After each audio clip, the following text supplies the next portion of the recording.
Hello, Assalamualaikum. Welcome everyone to our sixth specialty webinar organized by IKRAM UK and Ireland. So today we're going to have psychiatry specialty training webinar, and we have Dr. Muhammad Afif bin Amran today with us. He is a CT1 in psychiatry. And before we proceed, I'm going to introduce myself. I'm Fazlin, currently an F1 in Pilgrim Hospital in Boston, UK, not USA. And Dr. Afif, you can introduce yourself. All right. Assalamualaikum and hello everyone. My name is Mama Afif. So I'm currently a CT1 in psychiatry in Greater Manchester Mental Health Trust. So I'm based in Salford at the moment. Oh, all right. Okay. Thank you very much, Dr. Afif. Before we proceed, I'd like to remind you you can just ask anything during the interview, and we'll answer your questions to our best knowledge, and as well take your pen and your notes so you can jot down everything that's very important right away. And presenting Dr. Mama Afif. All right. So today I'm going to run through a little bit about psychiatry specialty training in the UK. And I think first and foremost, the most important question of why probably you're going to ask yourself, and people is going to ask you as well at some point in your training or in your medical school, why you are going or why do you want to choose a psychiatry. I suppose that's probably because psychiatry is one of the sort of a lesser specialty in many sense, which to a certain extent is true in a way, and when compared to other different specialty, but there are so many reasons why people are choosing psychiatry. I suppose these are my reasons, probably one of my main reasons why I'm choosing psychiatry as my specialty training. So the first one is no more headache to think about medicine and surgery. Then I suppose if you already work as an F1 or an F2, even as medical student, then there's so many things that you need to know about medicine and surgery.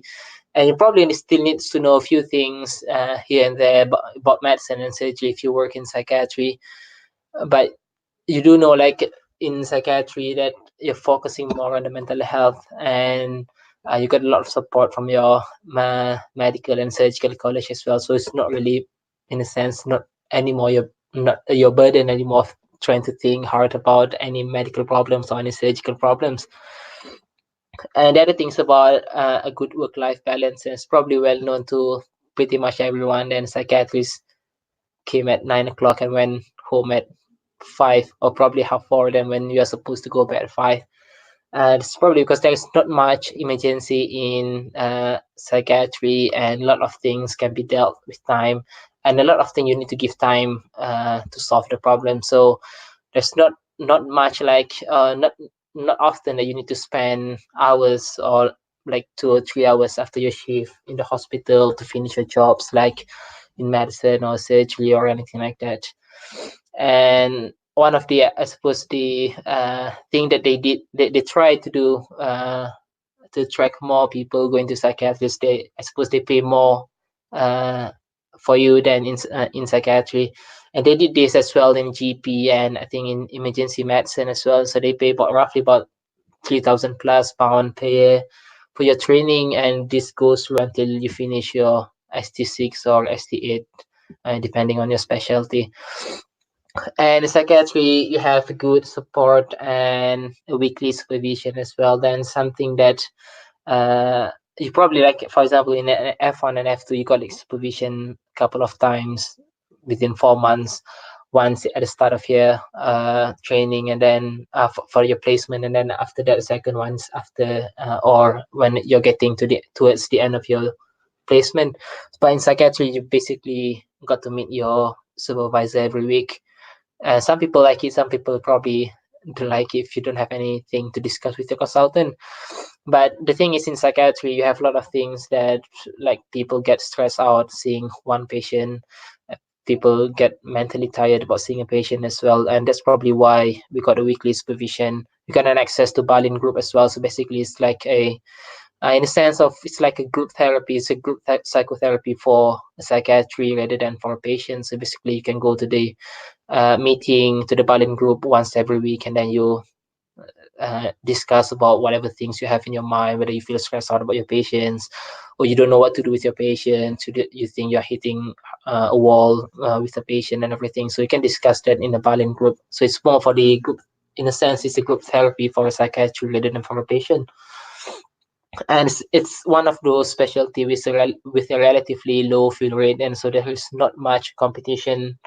It's probably not many people would be interested in psychiatry, although the trend seems to be changing nowadays. That we can see that the patterns started increasing as well. Then, so but still, compared to other specialties, then it's probably one of the less fill uh, specialty than throughout the medical. And then for myself, then I think it's probably give me the best job satisfaction ever. I mean, I suppose that some people compared psychiatry going back at 5 o'clock probably doesn't really solve anyone's problem compared to surgeon going back at 5 o'clock, then finishing 2 or 3 surgery, making things better for people. But I suppose in psychiatry, that for myself, I think it give me the best satisfaction ever because you make a huge impact and you make a long lasting impact for patients. It's probably going to take years before they are going to feel better, but in the end, that you know that at least you play a small part in their mental health and everything. So I suppose that's where the job satisfaction came in psychiatry. It's not, you don't really get an instant fix or high then by meeting your patient, but you probably got a long term feeling and satisfaction from there. So in terms of the subspecialty in psychiatry, then so in general there are roughly about 6 subspecialty in psychiatry. So general adults probably the most common one, and then you got old age. That's probably where the smartest of the psychiatrists would go to for old age. And then CAMS, learning disability as well, medical psychotherapy. This is probably where you make the most money because it's probably got the most private uh, access for this specialty as well in psychotherapy. And then last but not least, the forensic one is probably the most competitive one, I suppose, in the subspecialty in psychiatry. And then you also got a few different subspecialty that's not really recognized by the Royal College of Psychiatry. For example, the liaison team works in A&E, and then you got the substance misuse team, and you got the eating disorder specialty as well. But those things are not considered as a subspecialty in psychiatry. So at the moment, it's only these 6 are considered as a subspecialty. Then, so in terms of the pathway in psychiatry, if you're a medical student, then from my understanding, then there is a foundation year doctor in psychiatry post being open. I think that's quite a new one, just started about this year as well. So it's basically an F1 and F2 jobs, focusing on those who really want to get into psychiatry specialty a bit early compared to everyone else. Or if you already work as an F1 or an F2, then basically you have either 2 choice. You can go to apply for a core training in psychiatry, runs for 3 years, CT1 to CT3, and then you have to reapply for your specialty registrar. Or if you don't want to do a core training in psychiatry and you really know what you want to do, then you can go for a run through program in psychiatry. Then so basically we only have one specialty in psychiatry that has a run through program, so it's for CAMS. So you got ST1 to ST6, so you only have to apply it once, and then you don't have to reapply again whenever you become an ST4 specialty registrar. So, but other than CAMS, you have to go. Other than CAMS, you have to go through CT1 and CT3. And after CT1, CT3, you go into specialty training for it's roughly about 3 years for most people, 4 to 6. But then for some people who choose to do dual specialty, they would need to go to from ST4 to ST8. In terms of the fill rate, and as I said before, then psychiatry is probably one of the specialty that really don't have the 100% fill rate. As we can see in 2019 then. So in total, there are about 608 places being offered and only 548 being accepted. So it's roughly about 90% throughout the. This is for Scotland, England, and Wales. But if you apply for Northern Ireland, it will be more competitive. I think there were only like 10 places last year in Northern Ireland, and then there are roughly about 35 people applying for those places in Northern Ireland. And so in Northern Ireland, the place would be more limited than compared to those in England, Wales, and Scotland. And I'm currently working in Northwest, which is quite a decent deanery. That's probably not the most sought after one. I think I suppose it's the same with all other specialty as well. Everyone want to go to London, and for psychiatry, they have the Maudsley Hospital over there, and that's probably uh, those weird and those interesting cases would go to Maudsley Hospital. They have all different sort of specialist ward and everything over there. So that's probably the best place for you to go. But as usual, it's probably the most competitive one as well to get a place in the London recruitment area. In terms of the timeline, this is the timeline for the F2 doctor going to core training starting this August. So, but in general, it's just about the same every year. Uh, the application open in November. Same thing for every other specialty as well. Then you have to sit for MSRA exam as well. I'll explain about MSRA exam after this. And then you have to go for the interview as well. And the interview usually run through in February. And you could choose either England or Scotland for this round of application. But for Northern Ireland, you have a separate application timeline as well, and you have the interview in Northern Ireland. So they basically a total different application round. Doesn't has any relation to this England, Scotland, and Wales round at all. And then you got your offer around in early mid-February, and then you got either to hold or accept or reject whatever you want to do with your offer up till March, and then you start working in August. So I suppose, and for psychiatry, there are uh, two round ends. So the first one in August and second one is in February. So if you're finishing F2 and you want to go straight ahead with your core training program, usually people get into the program in August. But if you want to do local jobs or want to take a bit of time traveling or whatever you want to do, then you probably can go into the February one as well. In terms of the application scoring, uh, this would be the latest one from the current round for 2020. For the MSRA, basically you got a total maximum score of 15 and made up roughly about 16, 17% of the total score. And then you in MSRA, you got two different parts as well. The professional dilemma paper is something like an SJT things. So you got half of that, and then clinical problem solving paper, you got another half of that. So the clinical problem solving paper is roughly like a final year plus F1 things question. So it's quite general, nothing massively too hard or anything like that.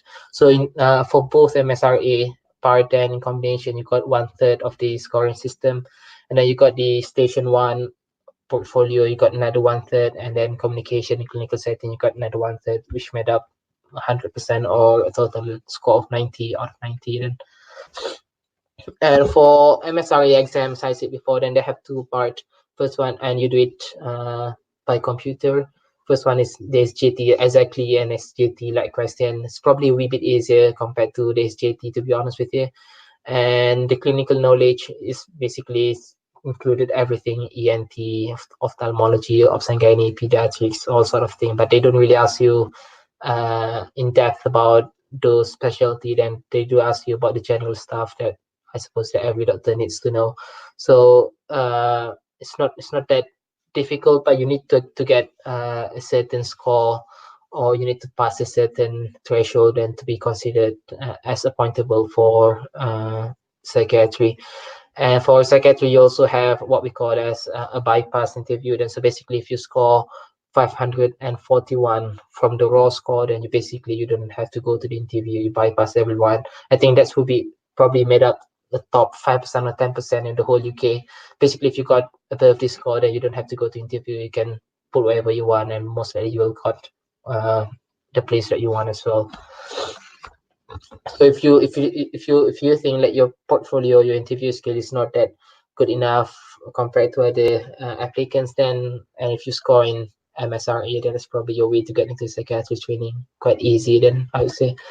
So in terms of the interview question, this would be my interview question, and I think this has been the same in 2018, 2017, 2016 as well.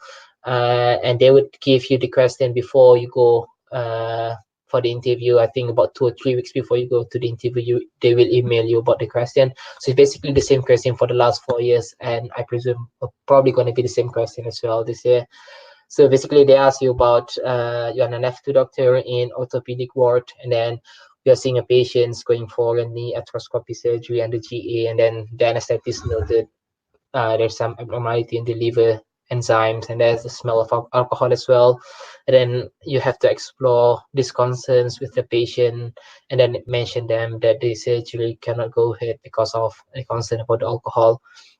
So you have about 10 minutes to speak to the patient. So they got this simulated patient as well, and the patient will be angry at you.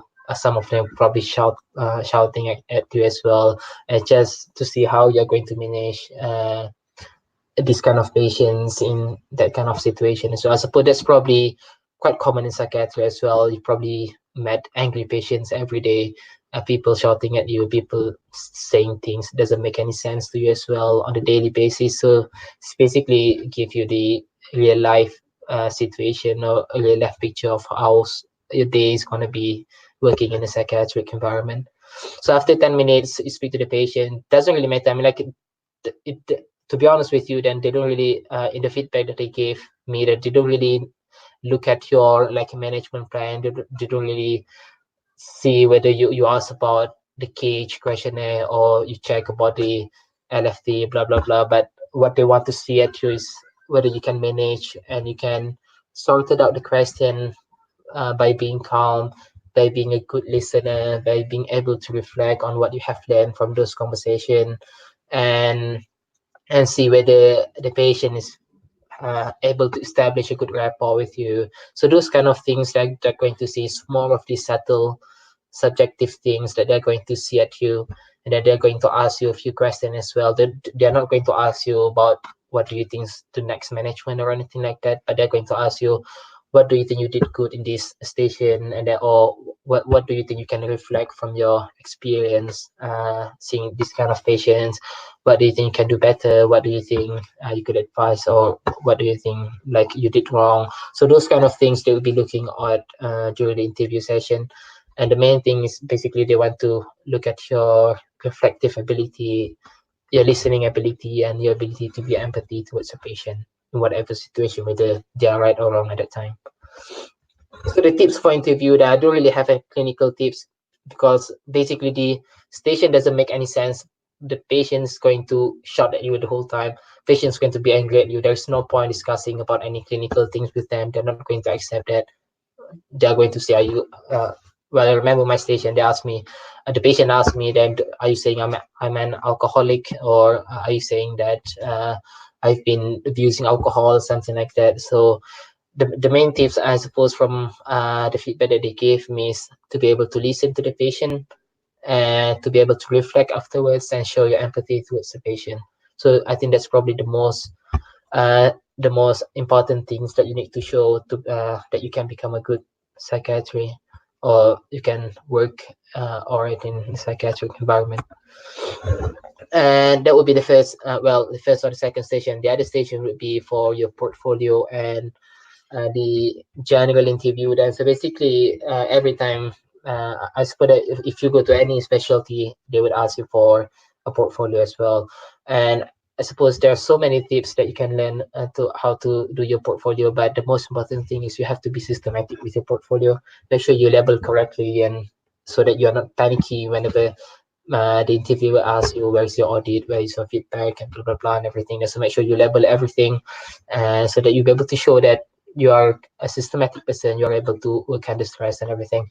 And as part of an F2 portfolio thing, I think you have to do one audit or QI project, something like that. But in the interview, the most important thing is you are able to reflect on your audit or your QI project.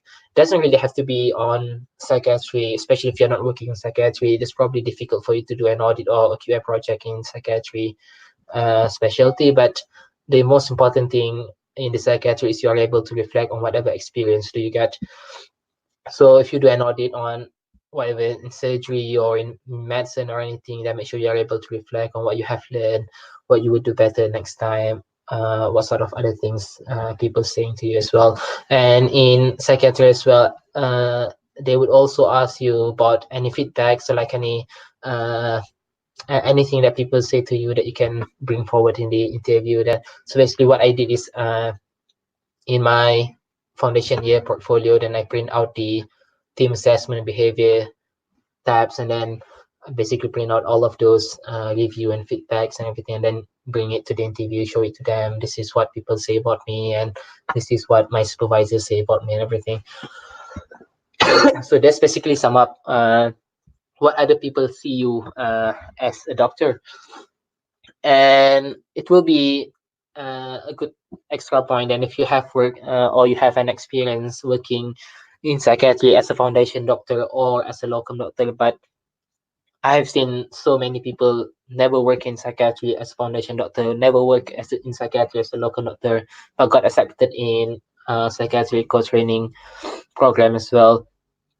So I suppose then if you have been working in psychiatry, that's good. But if you haven't been working in psychiatry, or you didn't get any chance because you don't have any jobs in F2 or an F1 in psychiatry, that's all right as well, as long as you're able to show your interest in psychiatry. For example, if you have been going to any seminar, for example, or teaching or anything, or even if you can reflect on your experience in as a medical student in psychiatry, those are the kind of things that they would want to see. Them they don't, I mean, like it's not necessarily working in psychiatry, but it's more of your interest in psychiatry. And the first question everyone would ask in any specialty, why you choose psychiatry? Then so what I did, I mean, like, yeah, to be fair, then you have to answer the question from your heart and everything. Then, but in that kind of situation, it's probably difficult to form your thoughts and uh, try to mention it incoherently with them as well. Then, so what I did is basically I opened the Royal College Psychiatrist website. There are so many videos on the consultants and experienced psychiatrists saying why they choose psychiatry, and I basically listen to their reasons and I reflect on myself whether I have this or not. And then basically just say whatever they said, and seems to be working, to be honest with you. So that's basically for my presentation in psychiatry. Uh, I would love to answer any question if there's any. Then thank you very much. All the best for your application after this. Thank you very much, Dr. Afif, for a very comprehensive explanation on how the interview would go. And so far, we don't have any questions yet from the viewers. Do you have anything in particular, any take home messages that you would like to emphasize on this for them? Yes, I think one of the message that my psychiatric colleague told me before I applied is that whenever you choose to work in psychiatry, then make sure you enjoy it, because it's going to drain your mental, it's going to drain your physical thing as well. Then you are going to feel like you have done like 10 surgeries in a day. It's probably spend the whole time speaking to people and people not listening to you, and you don't really do anything much in their life or anything like that. Then so make sure you have a good reason choosing a psychiatry, and always remember that at any point during the training you always get good support and good advice as well. So I suppose then before you choose psychiatry, then make sure this is what you want to do. Then and well, I suppose that not that you can't really quit in psychiatry or anything, that you can always choose another specialty if you want, but just more feeling like satisfied and feeling the worth of going through the whole things, like seeing angry, difficult patients every day, and make sure that you got the right reason for it as well. Mm. I see. I've just remembered one question.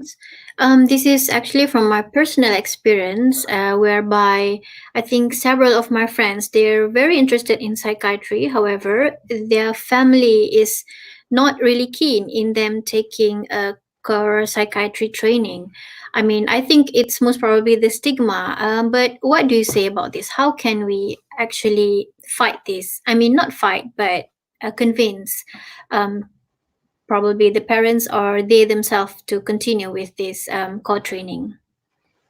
Yeah, I suppose with the psychiatry in general, then you got like all of those kind of stigma from your family, society, and even from your medical colleague as well. And basically, like, for example, like your medical colleague is probably going to hate you for the rest of your life, referring all sort of different things for you. And so basically, then what you need to do for them is basically show that you are a good doctor, and it's the same thing with any other specialty as well. Then it's gonna take time, and it's gonna take your patience as well, and to be dealing with your family. And the same thing with dealing with your patient as well. Then everything needs Mm. time, and you need to allow that space for everyone, for yourself, for your patients, and for your family to understand that in psychiatry, I suppose. Yeah, thank you very much, Dr. Fifty. That's quite helpful.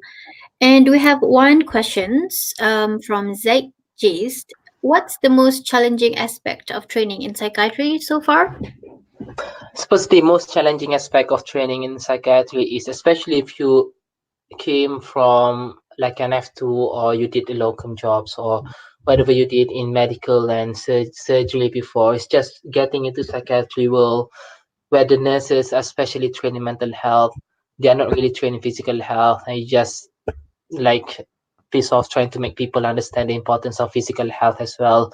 So I suppose there's just trying to work alongside the physical health and the mental health as well. Then obviously, for example, if you work with your colleague, with nurses, for example, and they're not really trained in physical health, so they're especially trained in mental health. So they would ask you all sort of things that you think is just like a really basic thing that nurse should know. And then sometimes you don't you are quite limited in terms of what you can do as a doctor in Mm. psychiatric ward. For example, you don't have any cannula except for any emergency or anything like that. You can't put any fluids up, you can't give any IV injections or anything like that. You try to relay this to the your other medical colleagues, try to speak to your any staff rate or specialty registrar or anything, and they would just piss off because you're basically referring for stupid things as well. So it's just Mhm. this psychiatry and this physical health not really getting along at all at the moment. I mean, although to be fair, that it is improving, but still not there yet. So I suppose that's the most challenging aspect of training in psychiatry, trying to maintain your knowledge as a medical doctor, but at the same time trying to understand the importance about the mental health as well, probably about yourself and other people as well. I see. Thank you very much, Dr. Afif, and thank you, ZJ. Sorry, I'm not sure if I pronounced your name correctly, and thank you for the question. I hope we managed to address your concern. All right. Before we end, I hope this webinar has been helpful for those who are viewing.